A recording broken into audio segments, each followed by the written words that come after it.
ही ज्या हनी ट्रॅपच्या संदर्भात एक गुन्हा देखील नोंदवण्यात आण्याची माहिती ही आपल्या सर्व माध्यमांच्या माध्यमातून मिळत आहे।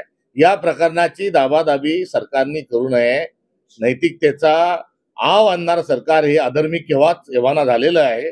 कारण सत्याची पाठराखण करणं हा धर्म आहे आणि चुकीच्या गोष्टीची भ्रष्टाचाराच्या त्यांना मदत करणं आणि कुठेतरी चुकीच्या गोष्टींवर पांघरून घालणं हा अधर्म आहे आणि हा अधर्म सरकार सातत्याने करत आहे। याईमध्ये अशा स्वरूपाचं कुठलंही कांड आणि अशा लोकांना पाठीशी घालण्याचं सरकारने करू नये आणि या संदर्भातली एक स्वतंत्र SITची चौकशी ही झाली पाहिजे, न्यायालयीन चौकशी झाली पाहिजे आणि महिला वर्गांनी याचा तपास केला पाहिजे। ही आमच्या पक्षाची या संदर्भातली असणारी भूमिका आहे। ही यादी समोर आली पाहिजे असं वाटत नाही का तुम्हाला? मंत्र्यांचे नाव असतील, सर्वांची चौकशी झाली पाहिजे, यातच ते आली पाहिजे, ते जाहीर झालं पाहिजे, सत्य जे आहे लोकांपुढे आलं पाहिजे, हे लपवाछपवी झाली नाही पाहिजे। हेच उत्तर मी यापूर्वी आपल्याला दिलंय। प्रवीण गायकवाड यांना भेटला, प्रवीण गायकवाड यांनी आज आरोप केला की चंद्रशेखर बावनकुळे हे सगळे या कटाचा भाग आहेत, मास्टर माइंड आहे। तुमचं काय बोलणं झालं त्यांच्याशी आणि काँग्रेस पक्ष म्हणून तुम्ही या संपूर्ण प्रवीण गायकवाड यांच्या पाठीशी कशा पद्धतीने उभे राहणार? वैचारिक स्वरूपाच्या काम करणाऱ्या सर्व माणसांची गळचिपी महाराष्ट्रात कशी केल्या जाते याचं अनेक उदाहरणं की आपल्या पुढे आहेत। आज आपण पुण्यातच आहोत। पुण्यामध्ये नरेंद्र दाभोळकरांची झालेली जी हत्या आहे, जो खून आहे, हा कशामुळे झाला? तर नरेंद्र दाभोळकर हे विवेकवादाची मांडणी करत होते आणि तो विवेकवाद वैज्ञानिक दृष्टिकोन आणि संविधानाला अभिप्रेत भारत निर्माण करण्याकरता डॉक्टर नरेंद्र दाभोळकरांनी हयात घालवली। अशा एका माणसाचा खून, दुसरीकडे छत्रपती शिवाजी महाराज कोण होते, शिवाजी महाराजांचं कुळ मूळ विचार हे सांगण्याचं काम गोविंद पानसरेजींनी केलं। त्यांच्याही हत्या आपल्या महाराष्ट्रात झाली। काय कारण होतं? या दोन हत्यांच्या सोबतच अनेक ठिकाणी जे वैचारिक मांडणी करतात आहे त्या लोकांना व घरात बसवणे, त्याच्यावर हल्ला करणे, त्यांना घाबरवणे, असं भाजपच्या आशीर्वादानं जे सुरू आहे त्यातलाच एक प्रकार हा प्रवीण दादांवर झालेला हा हल्ला आहे। त्यामुळे विचारांची भिन्नता असू शकते, मात्र हातात कायदा घेणे आणि कोणाला बोलू न देणे, जे शिवशाहू फुले आंबेडकरांचा विचार घेऊन काम करतात, यांच्या संदर्भात असं वर्तणूक होत असेल आणि थेट त्यांचा जर गॉडफादर या राज्याचा महसूल मंत्री जर असतील आणि जे मुख्यमंत्री गृहमंत्री हे जर तुझ्या पाठीशी आहे असं महसूल मंत्री जर सांगत असतील तर हा नेमकेपणानं या महाराष्ट्रात काय चाललंय? हा महाराष्ट्र धर्म बुडवण्याचं कांड कशा पद्धतीने होत आहे हे आपल्या सगळ्यांच्या समोर आहे। या घटनेचा आम्ही तीव्र शब्दात निषेध करतो आणि या हत्येच्या मागचं जे कारस्थान आहे त्या कारस्थान हे सर्व लोकांपर्यंत पोहोचून आगामी काळात जी परिवर्तनाची जी नांदी आहे ती सुरू झालेली आहे आणि या तीव्र करण्याच्या अनुषंगाने आमची मदत, त्यामध्ये सहयोग आमचा राहील। आजपर्यंत फक्त सरंजामी घराण्याला संधी दिली राजकारणात, पण ते सगळे सत्ता जातात सोडून पळून गेले। ते सामान्य कार्यकर्ते आहेत तिथे, मग आता तरी पक्ष तळागाळात उभारून तुम्ही स्वतः तळागाळात आलेला, तळागाळातल्या नेतृत्वाला संधी मिळणार की नाही? पक्ष हर्षवर्धन सपकाळ प्रदेश काँग्रेस कमिटीचे अध्यक्ष झालेले आहेत।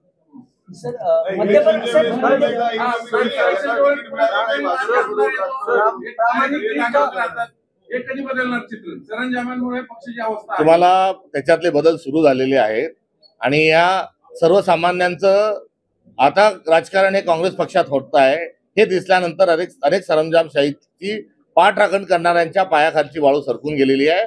त्यामुळे त्यांनी दुसऱ्या पक्षाचा आधार घेतलाय। ही देखील एकीकडे एक वस्तुस्थिती आहे। त्यामुळे आगामी काळ हा सर्वसामान्य कार्यकर्त्यांचाच हा काळ राहणार आहे आणि तीच आमच्या पक्षाची भूमिका आहे। मद्य परवान्याबाबत ना महायुतीत कुठेतरी रस्सीखेच दिसते, कारण सुधीर मुनगंटीवारांनी याला विरोध केलाय की मद्य परवाने जर देत असेल तर कुठलीही भूमिका असेल त्याला माझा विरोध असेल। महायुतीत याच्यावरून देखील ठिणगी पडतीये। जे अत्यंत चांगला एक प्रश्न आपण विचारला, एक मद्य विक्रीच्या माध्यमातून महसूल वाढविणे आणि नवऱ्याला दारू पाजायची आणि त्या पैशातून लाडक्या बहिणीला पैसे द्यायचे, हा एक दुर्दैवानं एक अव्यवहार, हा देश बुडवे, हा करंटेपणा हे सरकार करत आहे। भाग 1। भाग 2, देशी आणि विदेशी अशा दोन दारूंमध्ये आता एक तिसरा प्रकार हा सरकार काढतोय की जो देशीतही नाही विदेशीतही नाही, मध्यभागी कुठेतरी आहे आणि तो आता ज्या काही वाईन शॉपी आहे त्या माध्यमातून विक्री करती खुला करण्याचा प्रयत्न या महाराष्ट्राचे जे मंत्री आहेत, ज्यांच्याकडे एक्साईज डिपार्टमेंट आहेत, या पुणे जिल्ह्याचे जे सर्व स्वतःला समजतात, पालकमंत्री आहेत, त्यांनी हा घाट घातलेला आहे. वास्तविक पाहता त्यांच्याकडे असणारं हे एक्साईज डिपार्टमेंटचं खातं काढून घेण्यात यावं. कारण टँगो नावाचा जो ब्रँड आहे हा कोणाचा आहे सर्वांना माहिती आहे. त्यामुळे कॉन्फ्लिक्ट ऑफ द इंटरेस्ट हा टँगोची पाठराखण ते त्यांच्या मंत्रिपदातून करू शकतात. त्यामुळे कॉन्फ्लिक्ट ऑफ द इंटरेस्ट मध्ये ताबडतोबीनं त्यांचं खातं जे आहे हे काढून त्याच्या घ्यावं. मुलाचाही एक कंपनीवरती डायरेक्टर म्हणून त्याचे बऱ्याचसा दारू धंदा कोणाच्या नावावर तुम्ही सांगता, सगळं जाहीर मागणी करता का तुम्ही त्यांना त्या पदावरून काढण्याची? तुम्ही एक रिवाइंड करून एकदा ऐकून या मी काय बोलतो प्लीज. पुन्हा थँक्यू नाव घेऊन सांगा की थँक्यू. आता तुमचे जिल्हाध्यक्ष भाजपात प्रवेश करतात, मोठा सोहळा चालू आहे, त्या पार्श्वभूमीवर तुमचा हा दौरा आहे का? काय कार्यकर्त्यांना सूचना करणार आहे? काँग्रेसची मोठ कशी बनणार आहे? भारतामध्ये सर्वात जुना राजकीय पक्ष हा काँग्रेस आहे आणि काँग्रेसच्या माध्यमातून या देशामध्ये स्वातंत्र्याची चळवळ उभारल्या गेली आणि या स्वातंत्र्याच्या चळवळीला यश आल्यानंतर केवळ सत्तेचं हस्तांतर नव्हते हो, तर व्यवस्था परिवर्तन असावी ही भूमिका काँग्रेस पक्षाची होती आणि यातूनच संविधान आणि लोकशाहीमधली संविधानिक जी परंपरा आहे ती सुरू झाली. अलीकडच्या काळात भारतीय जनता पार्टी ही योग्य अयोग्य पद्धतीने कुठे मतांवर दरोडा टाकून डल्ला टाकून महाराष्ट्राच्या निवडणुकीत आपण बघितलं की मतदानाची चोरी करून हे सरकार आता सत्तेवर बसलंय आणि सत्तेवर बसल्यानंतर स्वतःच्या पक्षामध्ये मोठे मोठे नेते आहेत असा राणा भीमदेवी थाटामध्ये घोषणा करणारा भाजप एकीकडे सांगतो की आमच्याजवळ राष्ट्रीय नेतृत्व फार मोठं आहे, 56 इंच छातीचं आहे, ते चमत्कारिक आहे, त्यांचा करिश्मा आहे, तर दुसरीकडे महाराष्ट्राचे मुख्यमंत्री हे स्वतःला एक सुपरमॅन अशा स्वरूपाचं त्यांचं एक व्यक्तिमत्व असल्याचा त्यांचा दावा आणि त्यांच्या पक्षाचा विश्वास आहे. आणि असं असताना स्वतःच्या पक्षातले कार्यकर्ते मोठे न करता काँग्रेस पक्षाचे कार्यकर्ते घ्यायचे, त्यांनाच तिकीट द्यायचे, हा जो त्यांनी खेळ लावलेला आहे हा अत्यंत हास्यास्पद आहे. त्यामुळे भारतीय जनता पार्टी ही चेटकीन आहे आणि ही चेटकीन काँग्रेस पक्षाचे नेते आणि कार्यकर्ते खाते. यांच्याजवळ स्वतःचा कार्यकर्ता नाही, स्वतःच्या पक्षामध्ये यांच्या नेते नाही आणि त्यांच्याजवळ नेते नसल्यामुळे अशा केलवाणी परिस्थितीमध्ये काँग्रेसच्या लोकांना कुठे धाक दाखवून तर कुठे लालूच दाखवून पक्ष फोडण्याचे कार्यक्रम हा अनेक दिवसांपासून हा सुरू आहे. त्यामुळे काँग्रेस पक्ष हा नेत्यांचा पक्ष नाही, तर काँग्रेस पक्ष एक विचारांचा पक्ष आहे आणि सर्वसामान्य कार्यकर्त्यांचा पक्ष आहे. आमच्या पक्षातला कोणता नेता गेल्याने आमची ताकद कधी कमी झालेली नाही. त्यामुळे या मागच्या निवडणुकीमध्ये पुणे जिल्ह्यामध्ये आमचा एकही आमदार निवडून येऊ शकला नव्हता.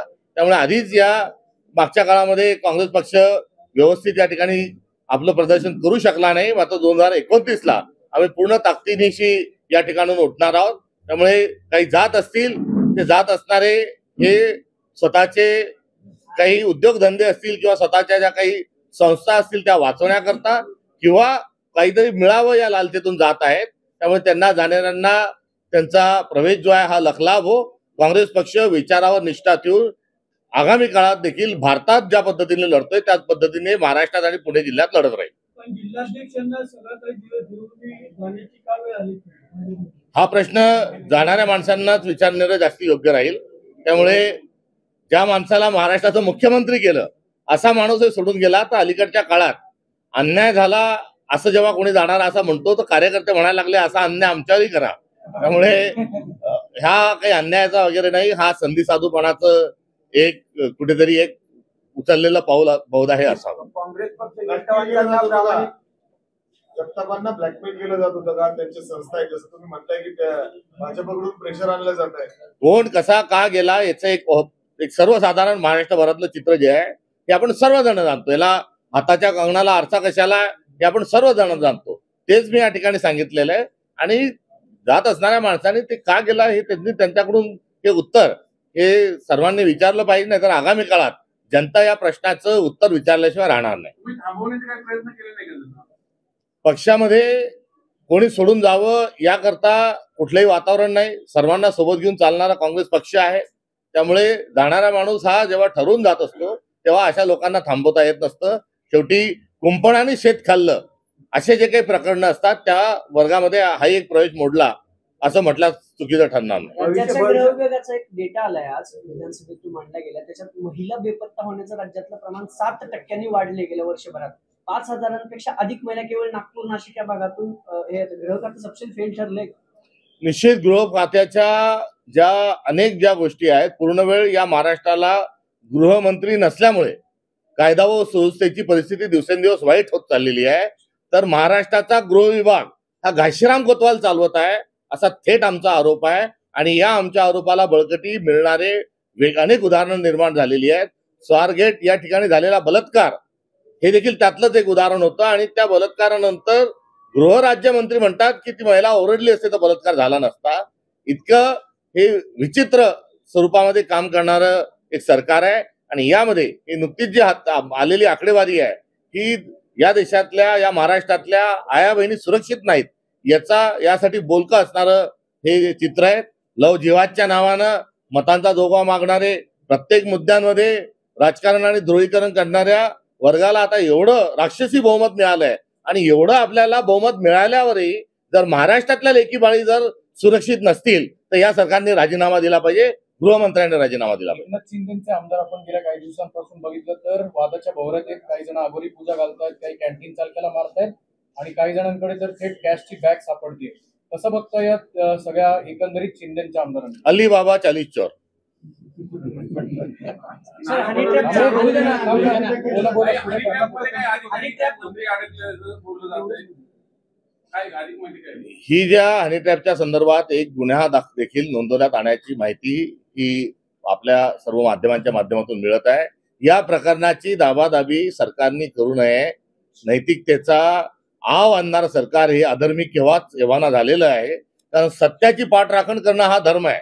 आणि चुकीच्या गोष्टीची, भ्रष्टाचाराच्या त्यांना मदत करणं आणि कुठेतरी चुकीच्या गोष्टींवर पांघरून घालणं हा अधर्म आहे. आणि हा अधर्म सरकार सातत्याने करत आहे.